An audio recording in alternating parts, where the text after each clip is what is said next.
Hei, täällä sitä taas ollaan omassa kodissa. Tää on tosiaan se paikka, mistä tuli lähdettyä hieman yli vuosi sitten Savoon. Ja jotenkin tuntuu, että ei koskaan poissa ollutkaan. Aika hassua. Ja tuntuu, että ei oikein edes haluaisi enää miettiä koko Savoa, koska nyt se on vihdoin ohi. Ei tarvitse enää elää siinä epätietoisuudessa, epävarmuudessa, koska sehän on ihan äärimmäisen kuluttavaa ja raskasta ja ei sitä pidemmän päälle kyllä, ei sitä vaan kestä. On kyllä tosi tyytyväinen, miten kaikki on nyt mennyt ja et loppu hyvin, kaikki hyvin. Ja nyt ollaan kyllä niin onnellinen ja helpottunut. Elämä tuntuu tosi helpolta ja tosi vapautuneelta. Mutta että lyhyesti kerrottuna vuosi meni niin, että tämä talo tosiaan laitettiin myyntiin viime kesänä ja sitten siihen saatiin aika nopeasti ihan ostajaehdokas, mikä sitten piti taloa itsellään varattuna 5 kuukautta, kunnes sitten loppuvuodesta totesi, että ei hän pysty sitä ostamaan. Ja siinä sitä sitten tuumaili, että no mitäs nytten. Ja sitten laitettiin taloa uudestaan vielä myyntiin alkuvuodesta. Mutta että no siinä kohtaa kun tuli katsojia, niin sitten huomasi, että sitä salaa vaan toivoi, että toivottavasti kukaan ei ostaisi. Et sitä oli vaan niin loppu siinä kohtaa, että toivoi, että voisi vaan palata siihen entiseen ja jatkaa siitä, mihin jäi. Ja eikä asiaa yhtään helpottanut se, että minulla oli myös läheinen sairastunut täällä vakavasti tai ihan parantumattomasti.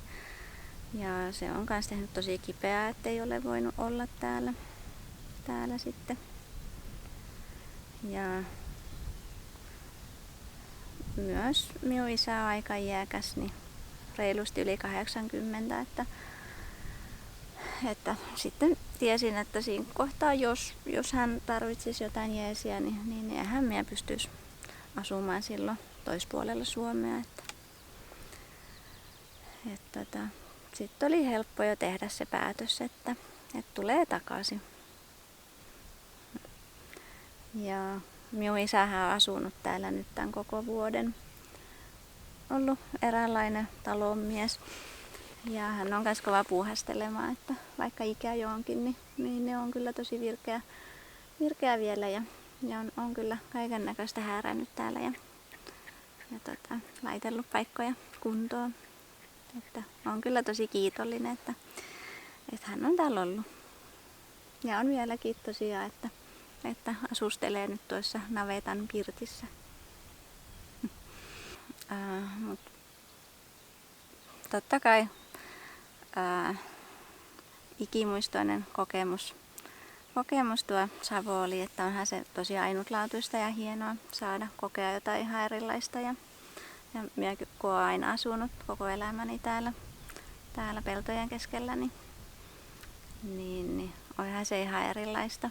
Eikä siinä siis mitään vikaa ollut, mutta että kun on tottunut tietynlaiseen, niin oli kyllä kieltämättä sopeutumisvaikeuksia ja enkä olisi kyllä välttämättä ikinä sopeutunut. Että minä olen niin tottunut tähän avaraan maisemaan.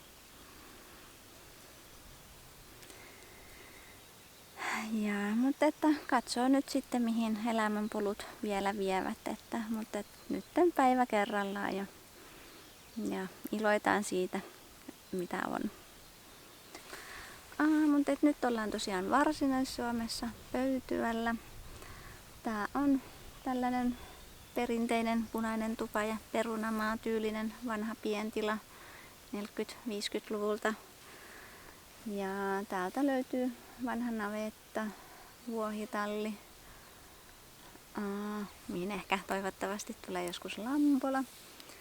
Ja kanala, liiteri, Ja myös vanha lato ja kuivuri. Ja että järviä ei tosiaan ole, mutta peltoja sitäkin enemmän. Ja tässä on lähellä on kuitenkin sellainen metsälampi, mihin minä aina pruukaan joka aamu kävellä uimaan. Ja myös metsämökki on nyt sitten tosi lähellä, että sinne on tunnin matka, niin se on myös tosi kiva, että pääsee nyt sitten sinne sitten aina halutessaan helposti.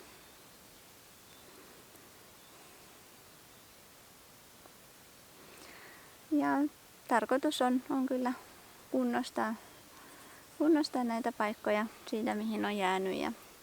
Ja suunnitelmissa on ainakin nyt ensimmäisenä olisi hyvä aidata tämä piha koirien takia. Ja sitten on myös tuo kanala olisi tarkoitus saada pian kuntoon. Siinä on ollutkin kanoja muutama vuosi sitten. Mutta että se olisi hyvä lisää eristää ja sitten pitää myös uusi ulkoaitaus tai tarha heille rakentaa. Mutta että nyt on ollut niin ihanaa, kun olen vihdoin ja viimein päässyt puuhailemaan kaikkia näitä kesäjuttuja. Sain laitettua kesäkukkia tuohon ja nyt on tässä kasvimaan kimpussa.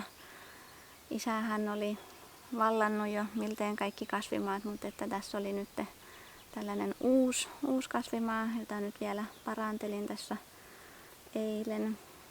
Ja minun on nyt tähän tarkoitus laittaa vielä kurkkua ja lehtikaalia ja salaattia varmaan, että onhan tässä vielä kesää jäljellä, niin ehtii kyllä. Ja myöhemmin tähän on varmaan tarkoitus myös tehdä kasvihuone päälle, että onkin katsellut sellaisia käytettyjä kehikoita, niin jos vielä sitten pistäisi sellaisen vanhan ajan perinteisen kasvihuoneen tähän, niin ei sitä nyt enää tälle kesää, mutta että on sitten ensi kevääksi. On kyllä niin innoissaan, kun nyt pääsee taas puhastelemaan, että se on niin eri nyt kun on omassa kuin että on tässä vuoden päivät asunut toisten nurkissa, niin sit sitä tuntuu vähän olevan siellä seinien sisällä vankina, kun ei pääse toteuttamaan itsensä sellaisia kun tykkää, niin on tosiaan nyt niin hyvä mieli ja kaikki on tosi hyvin, että en malta odottaa, tai ei enää kyllä tarvikaan ottaa, että nyt saapi tosiaan jatkaa eloa täällä, niin se on niin hyvä. On ollut tosi lämpimiä nämä päivät, mutta että onneksi nyt on vihdoin myös saatu vettä. Että ei ole ihan niin kuivaa mitä oli. Ja minä luulen, että minä nyt jatkan tässä kasvimaalla hääräilyä ja me nähdään taas pian ja tosiaan varmasti tulee sitten videoita myös täältä tehtyä kaiken näköistä ja näin. Kiitos tosi paljon kun katsoit tämän videon. Toivottavasti tykkäsit ja ihanaa kun oot siellä. Ja nähdään taas pian.